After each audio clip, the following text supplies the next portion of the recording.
9장 1절 다 같이 한 목소리로 합독하겠습니다. 시작. 이 모든 것을 내가 마음에 두고 이 모든 것을 살펴본즉 의인들이나 지혜자들이나 그들의 행위나 모두 다 하나님 손 안에 있으니 사랑을 받을는지 미움을 받을는지 사람이 알지 못하는 것은 모두 그들의 미래의 일들입니다. 아멘. 전후자고 계신 분들하고 인사할까요? 사랑합니다. 축복합니다. 사랑합니다. 축복합니다. 예, 사랑합니다. 축복합니다. 사실 우리 지금 뭐 짐작할 뿐이지 하나님 앞에 이르렀을 때 누가 더 사랑받았는지 알 수가 없죠. 지금이야 뭐 그 보여지는 현상들, 상황들 보면서 아 저분 참 복이 많다, 저분 참 힘들겠네. 표면적으로는 그렇게 보지만은 실질적으로 본질적으로 누가 하나님의 복과 은총을 많이 받았는지는 하나님 보좌 앞에 이르렀을 때 밝혀지리라고 저는 믿습니다. 아무도 장담할 수 없는 것이죠. 예수님께서 들려주셨던 부자 나사로 이야기 있잖아요. 표면적으로 보자면 부자가 훨씬 더 복받는 삶을 살았고 거지 나사로는 정말로 그런 인생이 있을까 싶을 정말 섭섭한 인생을 사셨죠. 그러나 죽은 후에 운명이 완전히 뒤바뀐 것을 우리가 알잖아요. 앞날의 일은 아무도 장담 못한다. 이 땅만 바라보면 참 우리가 서글플 이야기들이 많겠지만 그런 이 세상만이 아니라 다음 세상이 본편으로 준비되어 있다는 거죠. 엄마 뱃속에서 어제 우리 세은이 돌이었거든요. 그래서 갔는데 제 마음에 식기도를 하면서 맛있는 음식을 대접받으면서 그런 기도를 했어요. 하나님 1년 동안 엄마 뱃속에서 10개월 잘 잉태돼서 1년 잘 살게 하시면 감사합니다.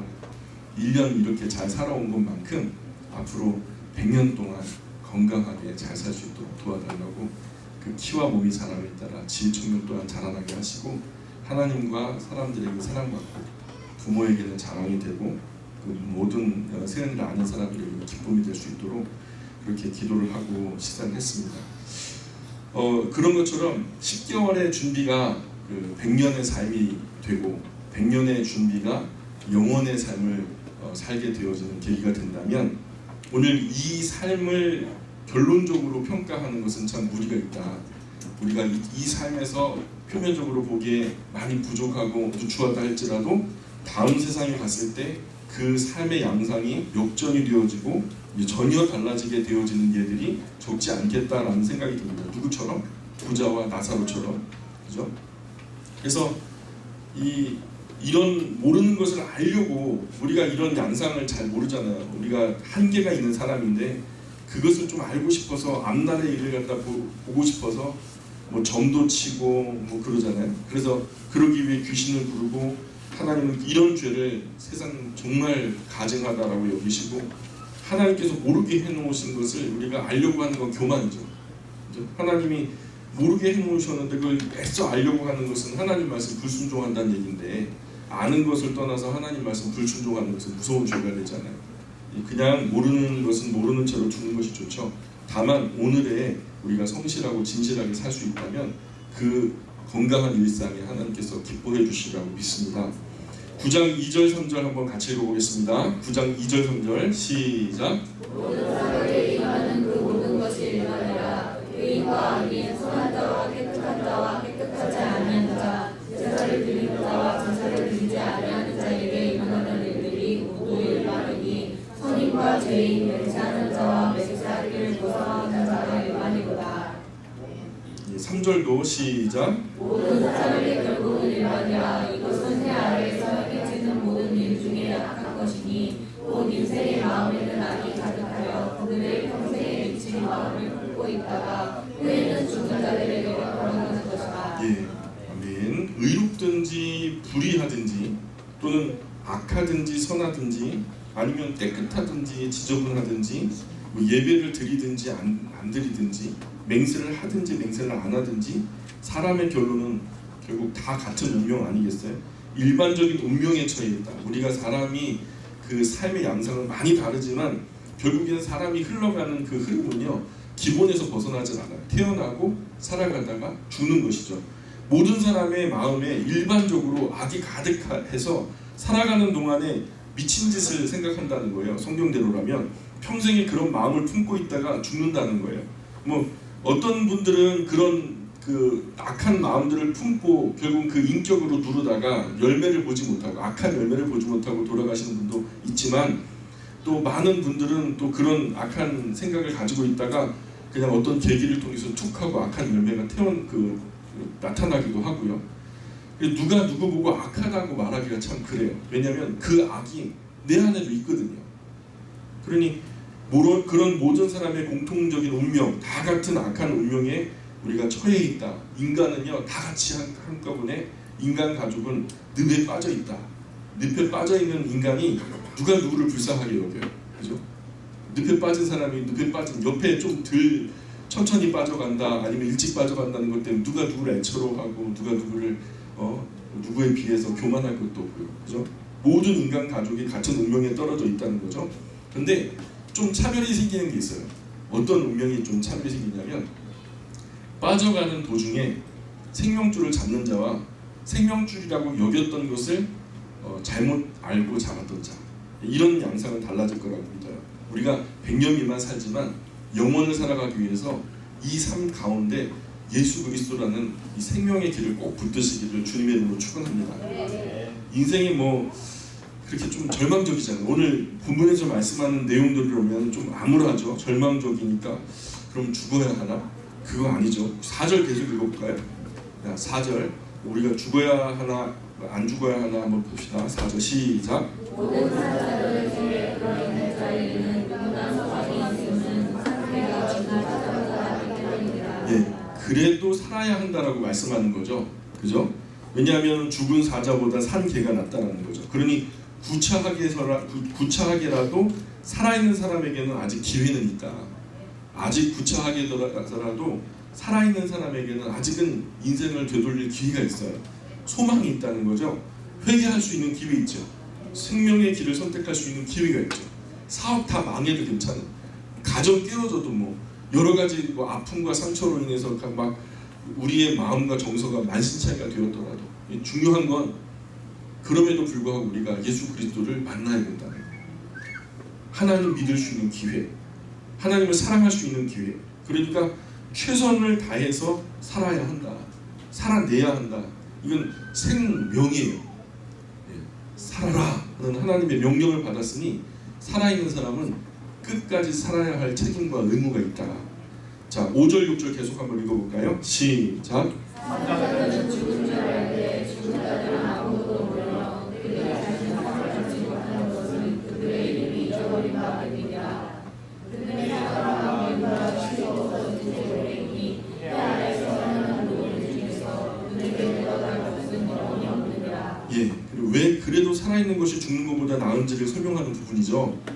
산 사람은 자신이 죽은 것을 안다는 거예요.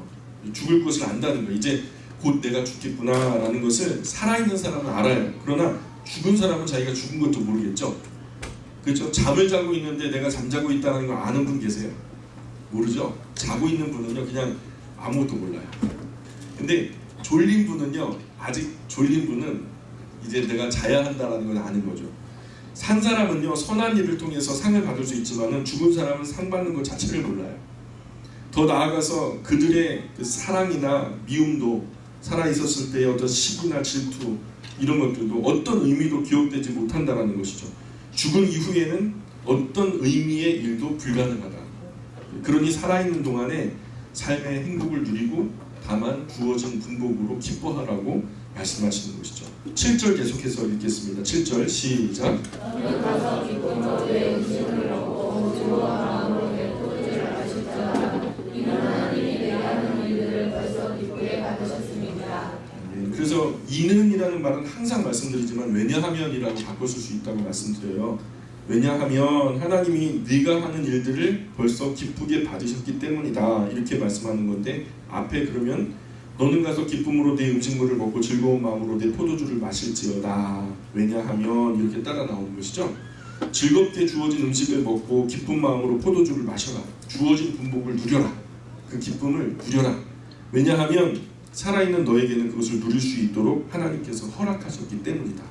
하나님께서 우리에게 그것을 누릴 수 있도록 허락하셨는데, 근데 인생을 비관하는 분들이 있어요. 내가 이런 분복을 누릴 자격이 있나? 내가 이래도 이렇게 살아도 되는 건가?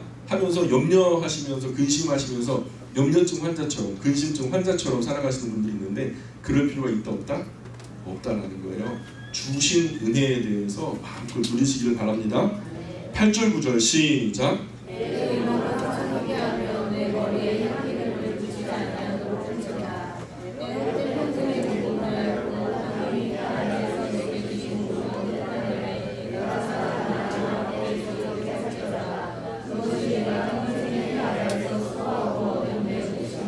예, 그러니 흰 옷은 더욱 희게, 그죠? 색깔 옷은 선명하게, 예, 선명하게 잘 입고 다녀라.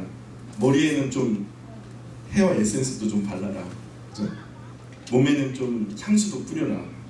그렇다고 뭐 이 말씀이 명품으로 온몸에 두르고 다녀라 그런 말은 아니잖아요, 그죠?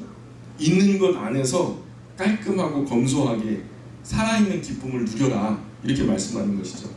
곧 지나갈 잠깐의 이 생명의 날 동안만이라도 너는 너의 사랑하는 아내와 너의 사랑하는 남편과 삶을 누리고 즐겨라. 가족은 하나님께서 우리에게 주신 삶의 몫이거든요. 이건 하나님이 허락하신 거기 때문에 마땅히 누려도 되는 복되고 귀한 것이죠. 우리가 가족끼리 행복해하는 것을 시비걸 사람은 아무도 없어요. 내 수고를 수고의 보상이라고 하나님께서 말씀하세요. 가정 안에서 가족들끼리 만족하고 화목하게 살아가는 건 하나님이 주신 보상이다. 그러니까 우리 그리스도인은 교회를 통해서 하나님을 경외하고 그 후에는 가족이 행복하고 화목하게 사는 것, 이것에 집중하셔야 되는 거죠. 최고의 투자처가 있다면 교회와 가정이죠. 시간의 투자, 열정의 투자, 물질의 투자, 은사의 투자, 관심의 투자 뭐 등등, 하나님은 가정에 투자한 것을 행복으로 보상하실 것이고 교회에 투자한 것을 하늘 상급으로 갚아주실 겁니다. 이것이 하나님께서 우리에게 허락하신 최고의 분복이죠. 이 이상을 꿈꾸시면 사실은 욕심이라는 거예요.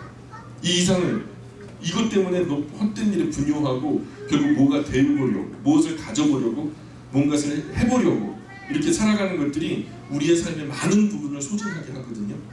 결국 그것을 이루었다 했을 때 그만한 기쁨과 만족이 있으면 좋겠는데 산 넘어 산이라고 결국 정복되지 않는 우리 욕심일 뿐이죠. 이 가정 안에서 지칠 만큼 사랑하셨으면 좋겠어요. 죽을 만큼 한번 사랑해 보셨어요? 여러분, 죽을 만큼 사랑해 보셨어요? 한번 그렇게 해보는 것도 멋지지 않겠어요?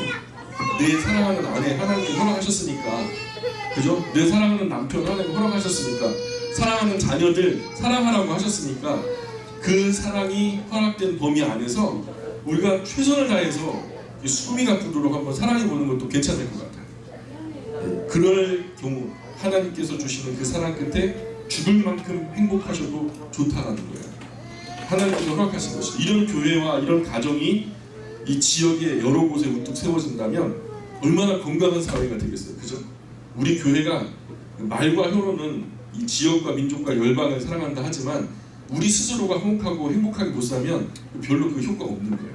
말하지 않더라도 우리가 우리 안에서 충분히 사랑하고 지칠 만큼 사랑하고 그렇게 화목하고 행복하게 사는 것이 이 사회에는 좋은 모델이 될 것이고 거룩한 영향력이 될 거라고 저는 믿습니다. 그래서 10절, 그러니까 10절이 이제 또 연계되어진 말씀인데 같이 읽어보겠습니다. 10절 시작. 내 손이 여러분으로 힘을 다하여 할지어다. 내가 장차 들어갈 소원에는 일도 없고 계획도 없고 지식도 없고 지혜도 없음이니라. 예, 아멘. 힘이 닿는 한 힘써 일하라는 거죠. 일할 수 없는 밤이 곧 온대요. 왜냐하면 죽은 이후에 일할 수 있을까요? 없죠. 일만 없는 것이 아니라 아무것도 없어요. 그러니 삶의 날에 최선을 다하고 일하고 사랑하라. 행복하고 만족하고 감사하고 충성하고 즐거워해야 된다는 거예요. 언제요? 오늘요. 지금요. 지금 살아계시잖아요. 지금부터. 예. 죽고 나면 천국이 우리에게 임하기까지 기회는 없어요. 여러분 언제 돌아가세요? 여러분 다 그 사인 받아 놓으셨죠? 몇 월 며칠 몇 시에 하늘나라 가셔요? 알면 좋겠는데 몰라요. 그러니 우리에게 기회가 더 이상 없을지 모르니까 주신 오늘의 기회, 지금의 기회를 우리가 충분히 사랑하고 충분히 행복해 할 수 있기를 바랍니다. 자, 그래서 우리 11절 계속 읽어보겠습니다. 11절 시작. 내가 다시 해 아래에서 보니 빠른 동자들이라고 선착하는 것이 아니며 용사들이라고 전쟁에 승리하는 것이 아니며 지혜자들이라고 음식을 얻는 것도 아니며 명철자들이라고 진로를 얻는 것도 아니며 지식인들이라고 은총을 입는 것이 아니니 이는 시기와 기회는 모든 모두에게 임함이니라. 아멘. 그래서 돈 많은 사람 참 행복하겠다 뭐 이런 막연한 상상을 하는데 돈 많은 사람들의 이야기를 갖다 통계적으로 조사해서 우리에게 설명해주는 많은 전문가들이 있어요. 그 전문가들이 쓴 책을 가만히 보면 돈 많이 가진 분들이 별로 행복하게 못 살아요. 잠도 별로 잘 못 주무시고 말년에 건강하게 끝내는 법이 없어요. 대부분 참 힘들어요. 진짜 10,000명 중에 1명, 1,000명 중에 1명 뭐 이렇게 평범하게 끝나는 분이 있을지 몰라도 대부분은 참 인생 우울하게 살아가요. 그러니 우리가 태어나는 순간부터 많은 것을 가진 분들은 출발선이 저 앞에서 출발하는 것 같아서 좀 불공평하다 느껴지겠지만 아니요, 행복에 관한 척도는 그게 아니더라고요. 하나님은 공평하신 하나님이세요. 다만 세상의 기준에 공평한 게 아니라 하나님의 눈의 기준에 공평하신 분이세요. 그래서 이 모든 이들이 불공평하다고 하지만은 성경은 모든 이에 대해서 공평하다라고 말씀하세요. 발이 빠르다고 1등하는 것도 아니고요, 강하다고 전쟁에서 이기는 것도 아니죠. 지혜롭다고 맛있는 거 많이 먹는 것도 아니고요, 슬기롭다고 부자가 되는 것도 아니고요, 지식이 있다고 특별한 은총을 더 받는 것도 아니고요. 왜냐하면 때와 기회가 동일하게 하나님께서 허락하시기 때문에. 그러니 내가 조금 느리다고, 내가 조금 더디다고, 내가 조금 무디다고 조급하게 생각할 필요가 있다 없다? 없다라는 거예요. 하나님을 깊이 사랑하는 사람은요, 이 모든 것이 합력하여서 놀라운 선을 이루게 하실 줄 믿습니다. 그러니 조급해할 필요가 없어요. 그냥 내 삶을 사시면 돼요. 옆 사람 빨리 간다고 비교하면 된다 안 된다? 비교하면 비굴해지던가 교만해지던가. 그래서 비굴해지던가 교만해지니까 비교는 하나님과 나만 하시고 그러면 항상 겸손밖에 없을 거예요. 항상 온유함밖에 없을 거예요. 우리 입을 함부로 열지 못할 거예요. 근데 사람 비교하면 항상 한 사람은 비굴해지고 한 사람은 교만해지니까요. 그러니 우리가 때와 기회가 합력해서 나에게 꼭 필요한 것을 하나님의 시간에 하나님의 것으로 하나님께서 주시도록, 그러니 마음 조급해하지 마시고 나의 삶을 사시라는, 우리에게 주어진, 우리 가족에게 주어진, 우리 교회에게 주어진 그러한 삶을 살아야 될 줄 믿습니다. 뭐 시설이나 그저 교회 비교하자면은 참 그렇죠. 우리 삼각교회인데 어느 교회는 번듯한 뭐 단독 건물에 막 교회가 있고요. 비교하자면요, 주님 오시는 날까지 그 교회에 비교해서 우리가 그것을 이루었다 칩시다. 그러면 비교 대상이 없을 것 같아요. 나중에 저 서울에 있는 뭐 강남의 뭐 교회, 큰 교회랑 또 비교하게 될 거고요. 결국 우리는 만족하지 못하고 죽을 거예요. 그럴 필요가 있다 없다?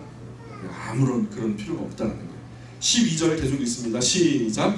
운명의 사람은 자기의 시기도 알지 못하나니 물고기들이 재난의 그물에 걸리고 새들이 올무에 걸림같이 인생들도 재앙의 날이 그들에게 홀연히 임하면 거기에 걸리느니라. 그렇죠. 사람은 자기가 지금 어떤 때를 지나고 있는지 잘 알지 못해요. 자기가 나름대로 성실하게 진실하게 산다라고 생각하고 믿고 살아가기 때문에 물고기가 그물에 걸리듯이 새들이 올무에 걸리듯이 사람도 때때로 인생의 어려움에 걸리죠. 그러니 그것이 끝이 아니다라는 거예요. 위기는 인생의 위험이 되기도 하지만 때로는 기회가 되기도 한다는 거죠. 그래서 이 모든 삶을 조망하시는 하나님께서 도와주시면은 그 위기가 기회가 될 수 있다는 거죠. 그러니 간혹 인생의 어려움에 걸리더라도 하나님 앞에서 긍휼하심을 구하는 성숙한 그리스도인 되시기를 주님으로 축원합니다.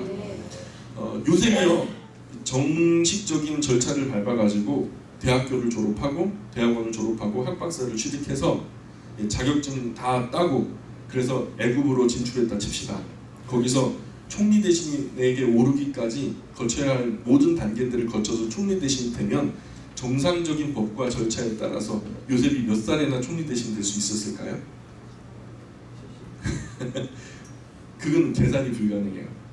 근데 하나님께서 마른 웅덩이에 버려지기도 하시고 감옥에 갇히게도 하시고 억울한 누명 가운데 배신도 당하게 하시고, 그죠? 그것은 일반적인 사람들의 눈에는 올무에 걸린 것이죠. 그물에 엉킨 것이죠. 인생 더럽게 꼬인 것이죠. 그러나 알 수 없는 일이에요. 결국 그가 30의 나이에 애국 총리 대신에 이르렀거든요. 그래서 13절, 14절, 15절 계속 읽어볼까요? 13절, 14절, 15절 시작. 야로 야를 저지를 보고 내가 크게 여긴 것이 이러하니 곧 작고 인구가 많지 않으면 어떤 성읍에 큰 왕이 와서 그것을 에워싸고 큰 힘으로 쌓고 싶고자 할 때에 그 성읍 가운데 가난한 지혜자가 있어서 그의 지혜로 그 성읍을 건진 것이다. 그러나 그 가난한 자를 기억하는 사람이 없었다. 아멘. 그래서 싸워서 이기는 것도 참 위대한 그 장수지만 싸우지 않고 이기는 것은 훨씬 더 위대한 장수죠. 한 성의 그 작은 성이래요. 그 작은 성에 큰 왕이 군대를 이끌고 와서 전쟁을 벌였어요. 사방으로 우겨싸고 이제 곧 이 성을 치면 끝나는 거예요. 정복하려던 중에 그 성에 가난한 지혜자가 있어요. 정말 똑똑한 사람이었던 것 같아요. 그 왕과 독대하고서 아마 지혜의 말들로 큰 왕의 군대를 전쟁을 하지 않고 물린 거죠.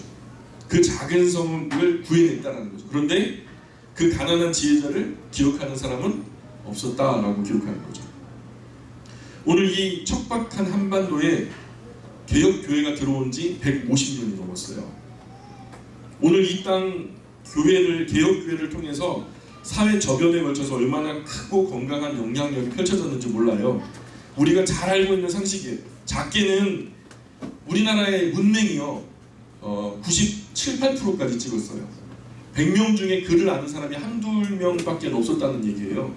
그리고 성경이 보급되면서 그것이 한글로 기록되어서 보급되면서 막 급진전하면서 문맹률이 낮아지기 시작하더니 지금은 100명 중에 한 사람, 두 사람 글씨 모르는 사람 있을까 말까 대부분은 글씨를 다 알아요. 웬만한 국문학자들도 이게 어떤 영향력으로서 이렇게 되는지를 뭐 부인할 수 없는 길이죠. 개혁교회의 공로는 이것이다 라고 꼭 찍어 말하기 어려울 만큼 그 선하고 건강한 영향력은 이 사회, 이 나라에 굉장히 광범위하게 펼쳐져 있어요. 오늘 학교는요. 현대식 학교의 기원이 어디게요? 그리고 병원은 사실은 왕족들의 전유물이었어요. 귀인들의 전유물이었어요. 서민들이 어디서 병원 진료를 받아요? 병원은 어디서 시작됐을까요? 사회복지는 어디서 시작했을까요? 사회 저변에 이 사각지대에 놓여있는 그런 사람들을 살피는 그것 시효가 되었던 것이 사실 영국교회 어머니들이, 우리식으로 하면 여전도 회원들이 전쟁 고아들을 이렇게 돌보다 보니까 누구가 혼자서 다 담당하니까 쉽지 않거든요. 그러니까 순번을 정해놓고 이들에게 밥을 주고 좀 우리가 이들의 생활을 돌보자 해가지고 그렇게 조직을 시작했던 것이 사회복지의 시초가 됐어요. 그리고 오늘날 사회복지 학이요 어디서부터 시작됐냐면 그리스도인에게부터 시작된 거예요. 이 사회복지로서 교회가 가지고 있었던 하나님과 그 안의 사랑으로 인하여서 영향력을 펼쳤던 그것들은 다 취하지만 하나님은 빼놓고 가져가요. 공산주의도 사실은 성경에서부터 비롯된 거 아세요?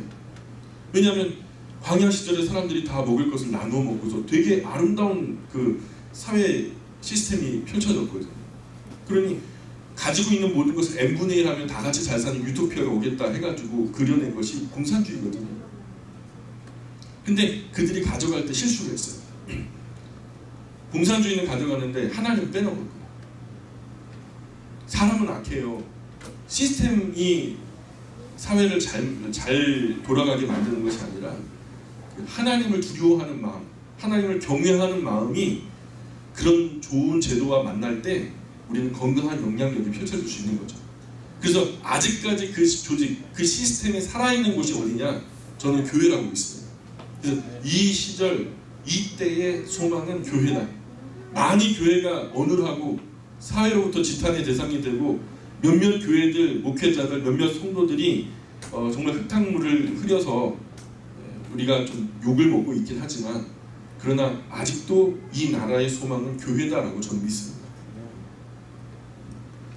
일부 그리스도인들이 표방 그리스도인이라고 자기를 자처하면서 가짜 그리스도인인데 진짜 그리스도인인 것처럼 예배당 마당만 밟고 가는 이 사람이 그리스도인들이 일탈과 만행을 갖다가 막 이렇게 저지르면서 그것이 진짜 그리스도인들의 모든 모습인 양 침소봉대하게 되죠. 그래서 심지어는 개독교라고 하는 거친 별명을 주었어요. 사실 오늘 한국 교회, 개혁 교회들의 문제가 없는 것은 아닙니다. 솔직히 문제가 있어요. 교회들마다. 먼저 우리 스스로 하나님 앞에서 회개하고 반성할 일이라고 저는 믿습니다. 그리고 다시 기본으로 돌아가야 돼요. 교회가 처음 시작되었던 그 순간으로 돌아가셔야 돼요.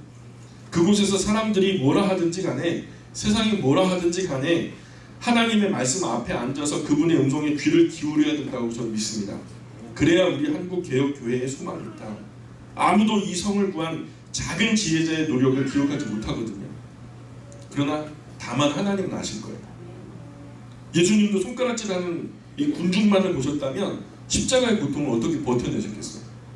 자기들 위해서 죽는데도 그 위에서 고통받는 예수님을 향해서 물 한 그릇 떠주는 사람이 없었어요. 조롱했지. 그러나 예수님은 가장 큰 고통의 순간, 정말 아픈 두려움의 순간에 하나님을 보시죠. 사람을 본 것이 아니에요.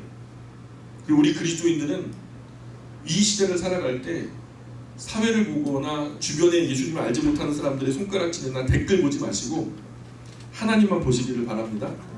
예, 우리도 그래야 돼요. 세상은 늘 그랬어요. 자신의 구원을 위해 노력해주는 이들을 늘 이상하다고 따돌리고 조롱하고 핍박하고 죽였어요.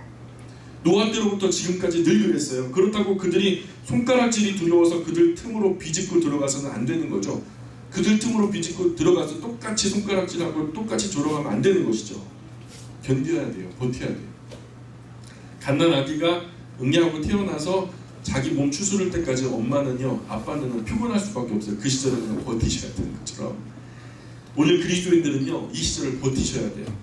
주님 부르시는 그날까지 우리에게 주어진 삶의 목소리는 하나님의 말씀, 그분의 음성이 되어야 될 줄 믿습니다.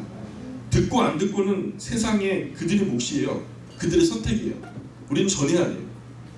그것은 우리에게 속한 것이 아니에요. 그러니까 듣고 받아들이건 받아들이지 않건 간에 우리는 전할 책임이 있다. 이 일에 우리 모두는 승리할 수 있기를 기도합니다. 16절 계속 한번 읽어보겠습니다. 16절 시작. 그러므로 내가 이르기를 지혜가 행복하나 자녀의 기도를 받으려고 의를 사람을 믿지 아니한다 하노라. 예, 어둡고 죄악된 세상의 아주 일반적인 양상 틀림없어요.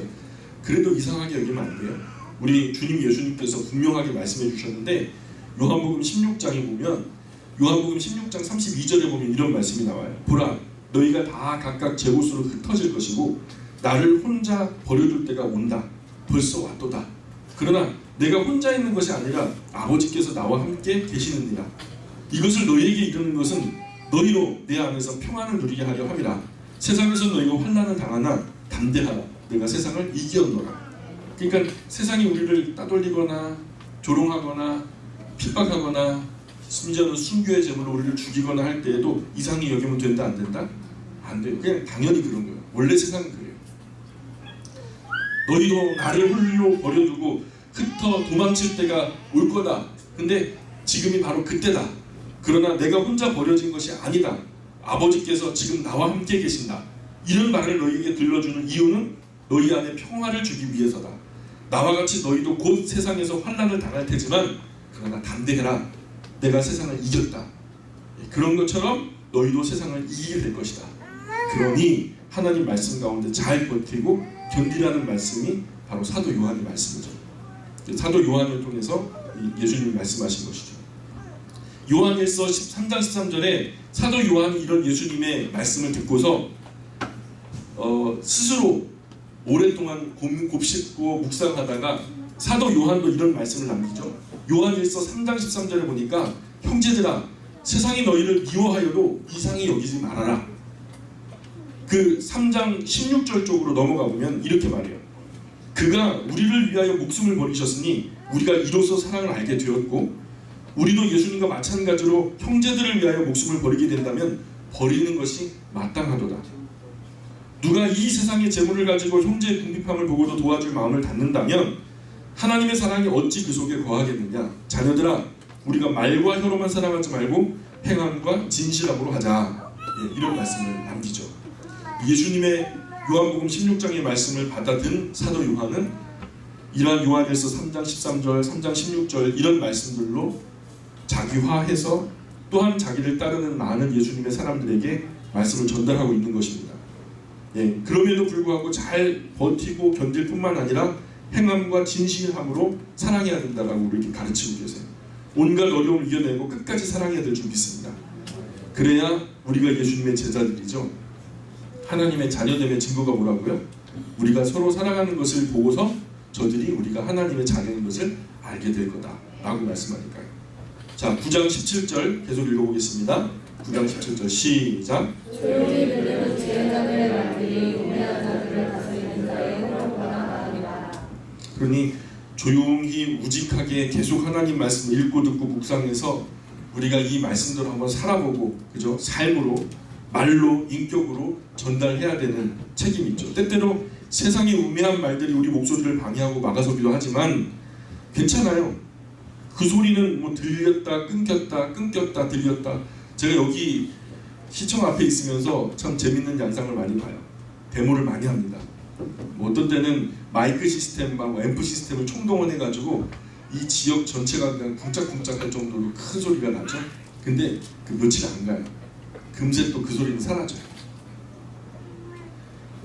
그러나 조용한 소리들, 삶의 일상적인 조용한 소리들은 계속해서 진행되더라고요. 그러니 우리 목소리는 작지만 계속 울려 퍼질 수 있기를 바랍니다. 주님 부르시는 그날까지 무직하게 이 선한 일을 감당하시기를 축복합니다. 18절 계속 읽겠습니다. 시작. 지혜가 우리보다 나으리라. 그러나 죄 있는 사람이 많은 선을 무너지게 하느니라. 아멘. 그래서 하나님의 말씀을 가진 사람은요, 이미 세상 최고의 지혜를 소유하신 분인 줄 믿습니다. 이 하나님의 말씀이 세상의 그 어떤 강력한 무기보다도 월등합니다. 그러나 우리가 주의할 것이 있어요. 죄인 한 사람이 많은 선을 무너뜨린다는 거예요. 말씀에 보면 목회자 한 사람이 추태를 부리니까 나라가 들썩거리죠. 교회 하나가 본질을 잃어버리고 정체성을 잃어버리고 큰 예배당 지어버리니까 시대가 흔들려버려요. 진짜 조심해야 될 부분이죠. 영광교회는 우리 책임이에요. 영광교회는 우리 책임이에요. 이곳에 더럽고 추악한 것이 들어오지 않도록 늘 경계하고 기도하고 조심해야 돼요. 요한계시록의 7교회를 향해서 예수님께서 야, 너희들 예배당 이렇게 작게 이루었냐 하면서 야단치신 적이 있어요, 없어요? 너 이 네모난 공간 안에 왜 사람들을 이렇게 조금밖에 못 모아놨냐, 이거 가지고 야단치신 적이 있어요, 없어요? 괜찮아요.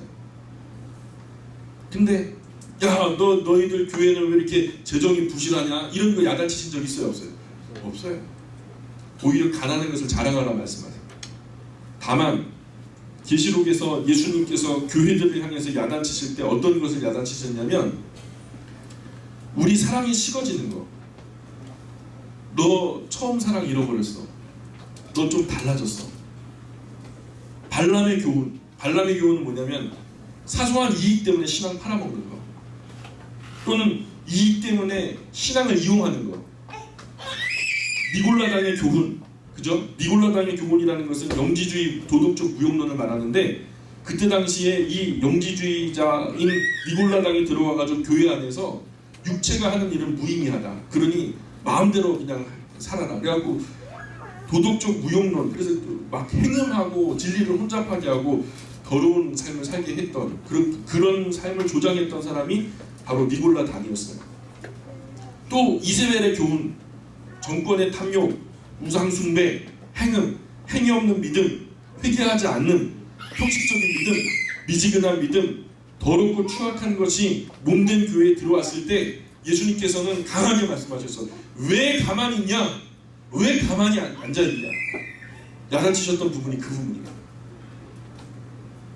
우리 교회는 주님 오시는 그날까지 끊임없이 스스로를 개혁해야 될 줄 믿습니다. 개혁교회가 왜 개혁교회인 줄 아세요? 계속 개혁하니까. 우리는 계속 잘못된 길로 벗어나거든요. 좌로우로 치우쳐버리거든요. 일주일에 한 번씩은 계속 그 앞에 기준으로 돌아와서 개혁해야 되는 거예요. 잘못된 부분들을 스스로 계속 개혁해야 될 줄 믿습니다. 우리 영광교회에 관한 한 영광교회는 우리의 책임이에요. 그러니 교회의 아무리 작은 부분이라도 우리의 기도가 미치지 못하는 부분이 없어야 될 줄 믿습니다. 우리 교회 잘 지켜내야 돼요. 기도로 지켜내야 되고, 관심과 또 섬김으로. 우리도 조용히 우직하게 이야기하겠지만 먼저는 조용하게 들리는 지혜자의 음성에 우리의 귀를 기울여 들어야 돼요. 먼저는 들어야 인풋이 있어야 아웃풋이 되잖아요. 뭔가를 얘기하라 하는데 할 얘기가 없으면 민망한 거거든요. 먼저 우리가 들어야 돼요. 귀를 기울여서 들어야 될 줄 믿습니다. 이를 위해서 세상의 헛된 일에 분용하면 안 되겠죠. 참된 것을 붙잡고 하나님께서 주시는 기회를 놓치지 않고 끝까지 승리하시기를 축원합니다. 10장으로 넘어가 볼까요? 1절, 10장 1절 계속 읽어보겠습니다. 시작.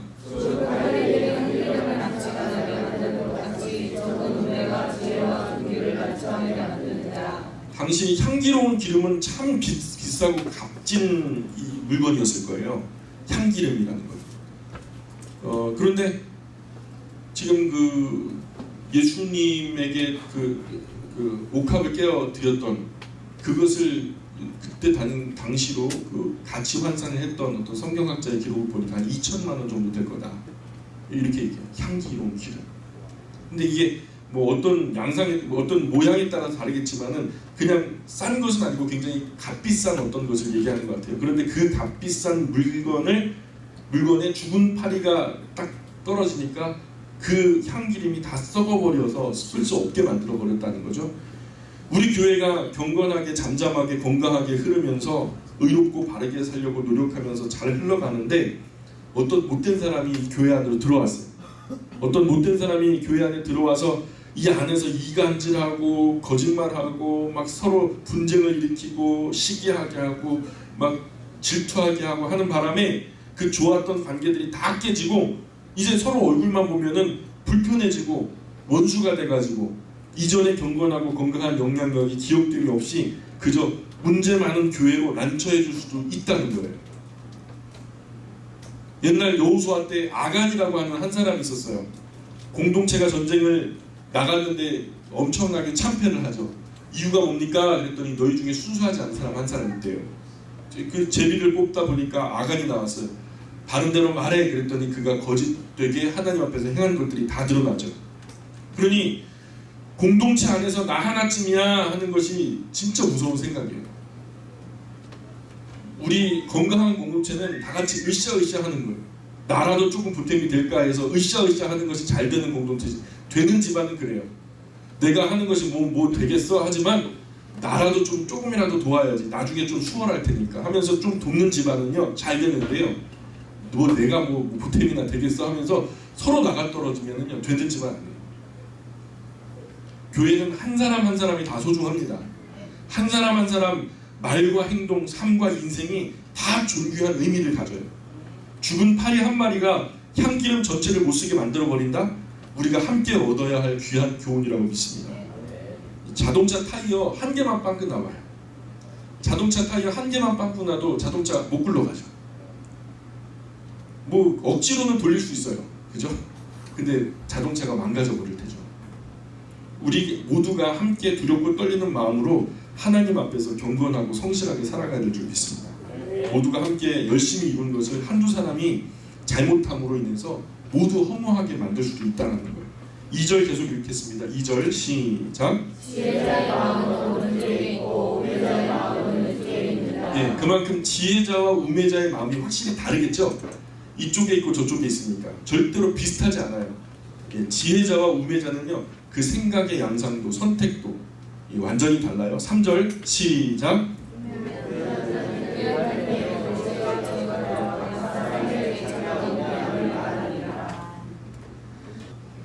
우리말에 그런 말이 있어요. 가만히 있으면 중간이나 간다. 그죠?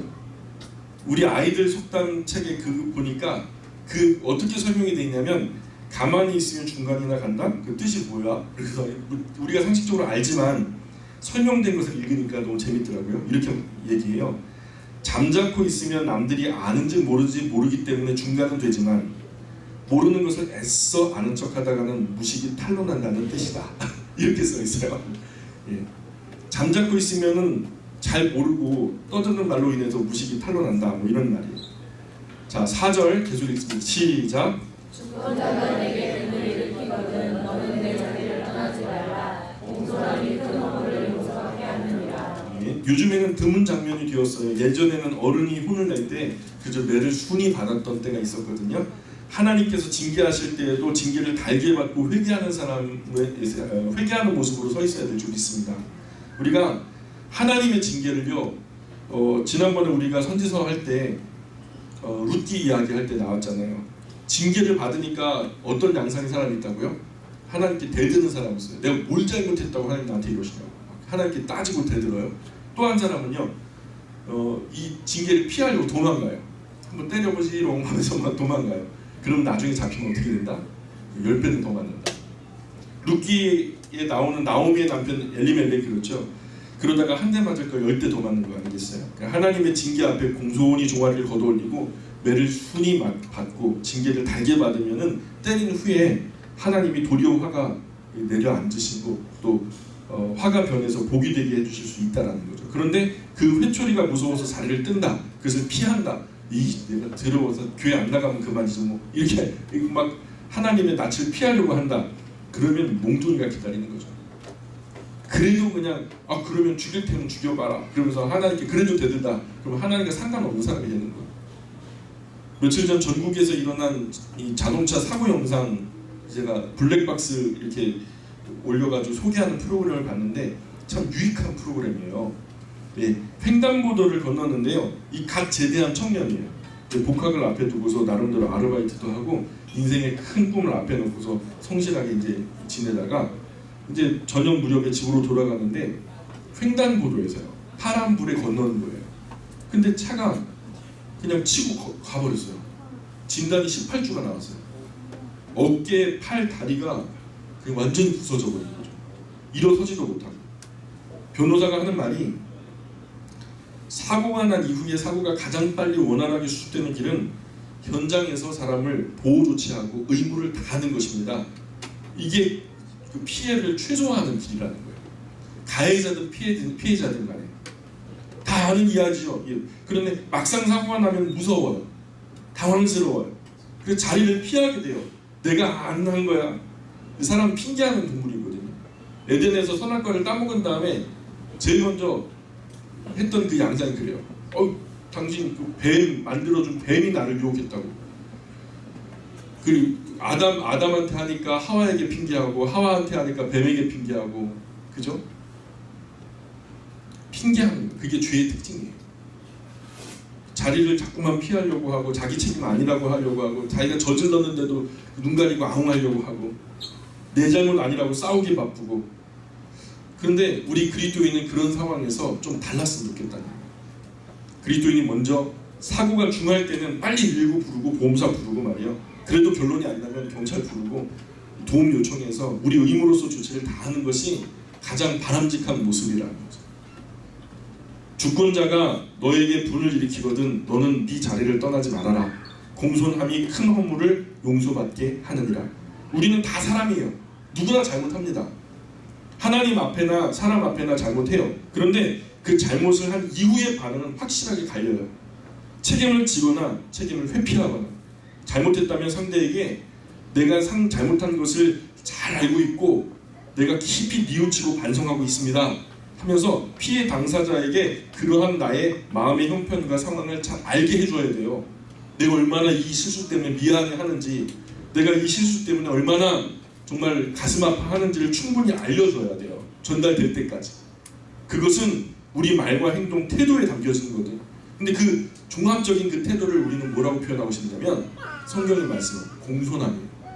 공손함. 그런 공손함은 큰 허물을 용서받게 한다는 거예요.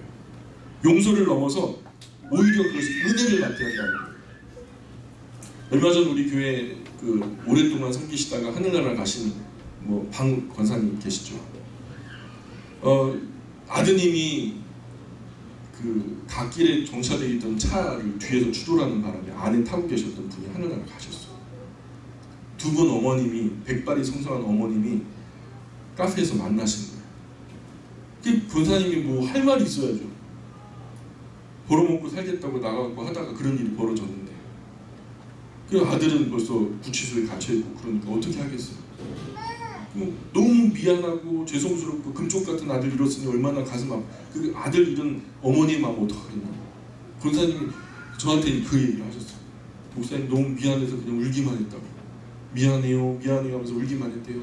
그랬더니 이렇게 막 팔짱 끼고 막 있다가 나중에는 같이 울더래요. 그러더니 아무런 조건 없이 그냥 합의도 해주고 탄원서도 써주고 그래가지고 한 달 보름 만에 나오셨어요. 참 공손함이죠. 얼마나 가슴 아프시겠어요. 그러나 그런 분과 화를 내려놓을 수 있는 것은 사실 공손함이거든요. 저도 그런 일이 있었어요. 정말 그랜저를 뒤에서 그냥 쾅 받았던 적이 있거든요. 결혼하기 전에. 너무 미안하더라고요.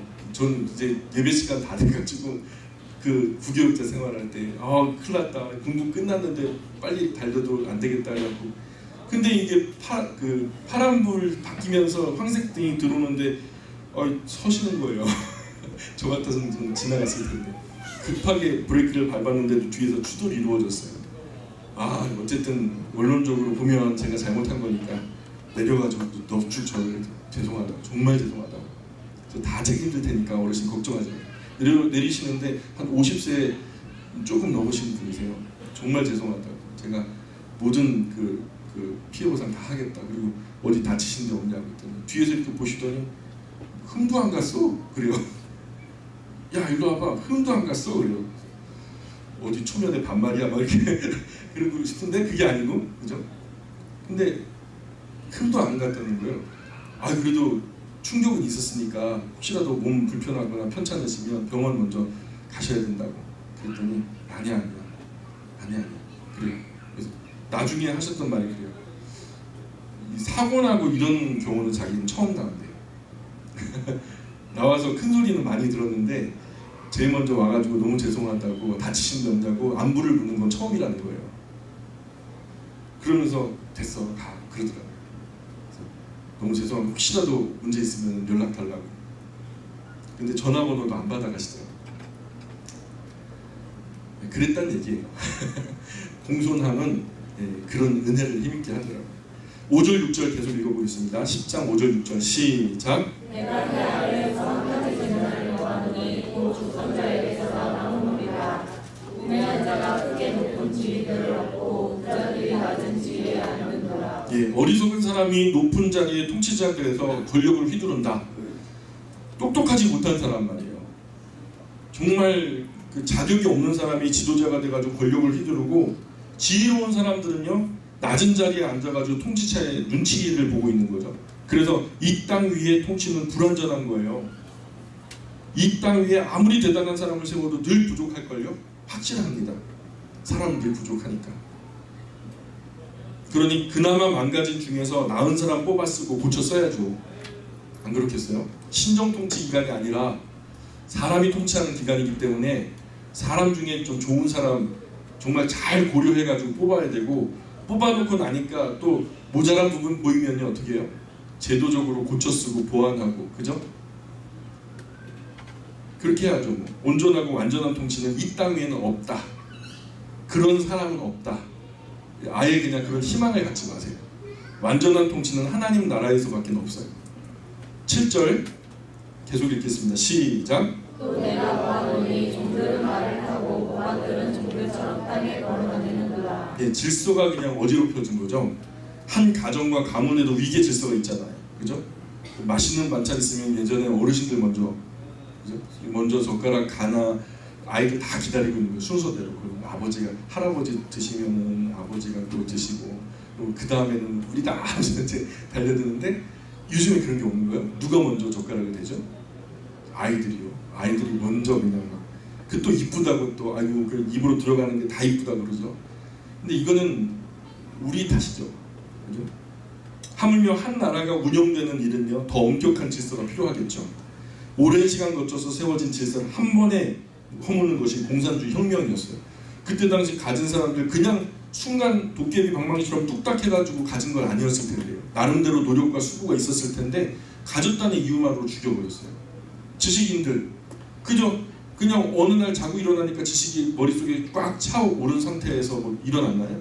그들도 그런 지식을 얻기 위해서 얼마나 노력했겠어요? 그런데 그런 노력, 땀, 수고는 간데 없고요. 그런 사람들이 돼가지고 내 머리 위에서 나를 통치한다는 것이 자존심 상한다는 거예요. 그 공산주의면 내 머리 위에 새들이 날아가도 기분이 나빠요. 내 머리에 어떤 권위가 놓인다는 거 되게 싫어해요. 그래서 다 죽창으로 찔렀어요.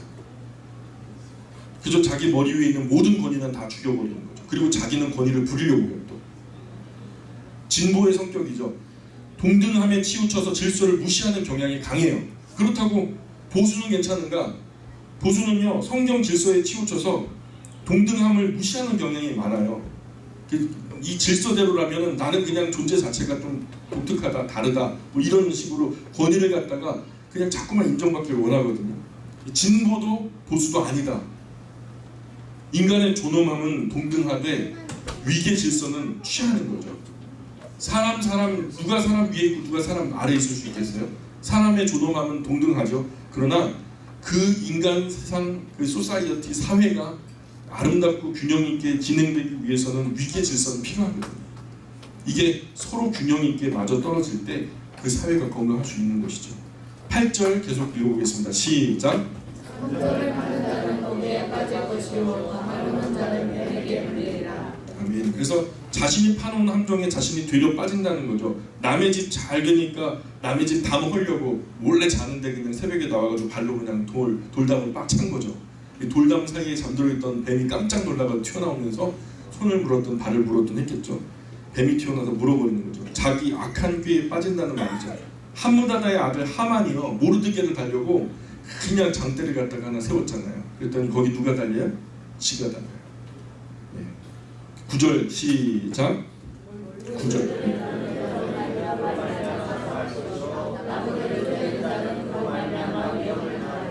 아멘. 내가 뭐 하는 그것으로 내가 어려움을 당할 수 있는 거죠. 밑도 끝도 없이 내가 일상에서 접하기 어려운 것 가지고 뭐 내가 당하거나 어려움 당하는 건 없어요. 그냥 일상생활에 내가 익숙한 것들로 내가 당하죠. 칼을 든 자는 칼로 망하고요. 붓을 든 자는 붓으로 망하고요. 정치인은 정치에 걸려 넘어지고요. 경제인은 경제에 걸려 넘어지더라고요. 다 그 분야의 탁월한 전문가지만 전혀 엉뚱한 것으로 넘어지는 일은 거의 없어요. 그러니 내가 늘 무엇을 하며 살고 있는지 하나님 앞에서 겸손하게 돌아볼 일이에요. 까딱하면 열심히 한다고 했던 그것이 되려 내 무덤이 되는 경우가 있더라고요. 10절, 마지막 10절까지만 한번 읽어보고 오늘 마무리하도록 하겠습니다. 10절입니다. 시작.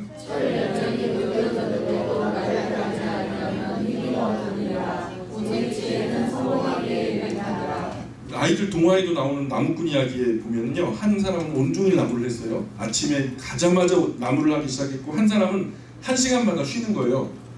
이 나무를 했어요. 그런데 집에 돌아올 때 보니까 누가 더 나무를 많이 했어요? 1시간 일하고 또 잠깐 쉬는 이 사람이 훨씬 더 많이 했다는 거예요. 그러니까 물어보니까 너는 왜 쉬면서도 했는데 그렇게 많은 나무를 많이 했니? 그랬더니 쉬는 동안에 도끼날을 갈았다는 거예요.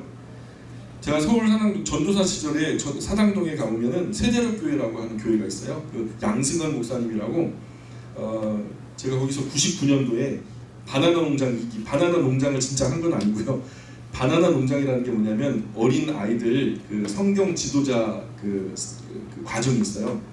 제가 그 바나나 농장 2기 출신이에요. 대단한 거예요.